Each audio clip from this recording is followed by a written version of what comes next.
একটাতে সাকিব আর শাবনূরের গান চলতেছে, আর আমি রিয়াজকে নিয়ে হসপিটালের ভিতরে কিছু কাজ করতেছি। হঠাৎ করে দেখি উপরে মানে প্রচন্ড একটা দুর্ঘটনা ঘটছে।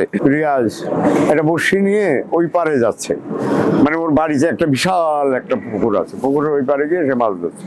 সাকিব তো স্ট্যান্ড বাই, তখন ওর তো কোনো সে নাই, ও দেখা গেল ড্রেস পরা ওখানেই বসে আছে। করে গিয়ে দেখলাম যে বিছানায় সে কাঁদছে। বললো আচ্ছা ঠিক আছে আমি রেডি হয়ে যাচ্ছি। আমি বললাম রেডি নাই, এই যে তুমি এতক্ষণ কান্নাকাটি করলা যে ওয়াটার লাইনটা আছে, যে ড্রপটা, এইটা কিন্তু বুঝতে পারবা না, কোনো মেকআপ রিটাচ করতে পারবে না। এবং এই ড্রেসে এখন এই যে ড্রেসে তুমি এখানে আছো, এইটা পরেই তোমার শুটিং হবে। একটাতে সাকিব আর শাবনূরের গান চলতেছে, আর আমি রিয়াজকে নিয়ে হসপিটালের ভিতরে কিছু কাজ করতেছি।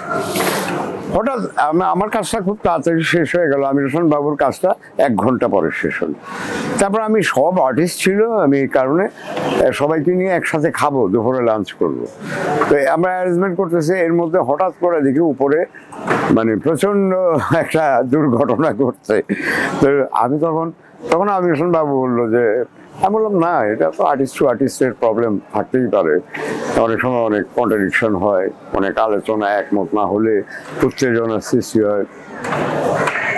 তারপরে বাবু বললো যে তাইলে যে আমাদের এই যে মিড একটা পোর্শন ছিল স্ল্যান্ডিং সানে, এই কাজটা করব। মানে সূর্য ধান ক্ষেতের উপরে যখন একটা লাইট দেয়, মানে স্ল্যান্ডিং লাইটটা, তখন একটা অন্যরকম একটা এফেক্ট। এটা আমার গান করার টাইমে আমি এটা চিন্তা করেছি যে দবিরের বাড়িতে এই জায়গায় এই কাজটুকু করবো। তারপরে এক সময় তখন আমির হোসেন বাবু বললো যে এরকম সম্ভবত আজকের এই শুটিংটা হবে না। আমি বললাম যে আপনি এটা মনে করেন যে শুটিং হবে না? এখানে শুটিং করতে আসছি, শুটিং অবশ্যই হবে, আমার কনফিডেন্স আছে। তারপরে মিন্টু বললো তাহলে আমি একটু ঘুমাই, লেডিস মিন্টু। আমি বললাম না, ঘুমানোর তো টাইম নেই, এখন তো কাজটা করতে হবে।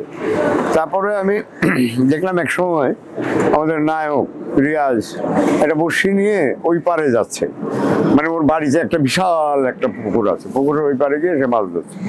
তা আমি মিন্টুকে বললাম, মিন্টু রেডি করেন। আমি যখন বাবু বললাম ওটা কম্পিটিশন দাঁড়া করান।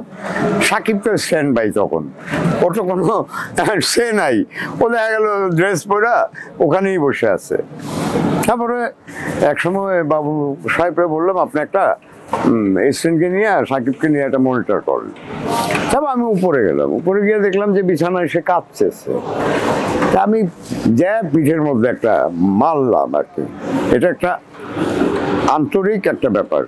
তারপরে শেষে আমি কি ব্যাপার, তোমার সাথে আলোচনা ছিল স্ল্যান্ডিং সানে আমার 5-7টা শট আছে, তো তুমি এখানে বসে কাঁদছো কারণ কি? তখন সে বললো আচ্ছা ঠিক আছে আমি রেডি হয়ে যাচ্ছি। আমি বললাম রেডি নাই, এই যে তুমি এতক্ষণ কান্নাকাটি করলা যে ওয়াটার লাইনটা আছে, যে ড্রপটা, এইটা কিন্তু বুঝতে পারবা না, কোনো মেকআপ রিটাচ করতে পারবে না। এবং এই ড্রেসে এখন এই যে ড্রেসে তুমি এখানে আছো, এইটা পরেই তোমার শুটিং হবে।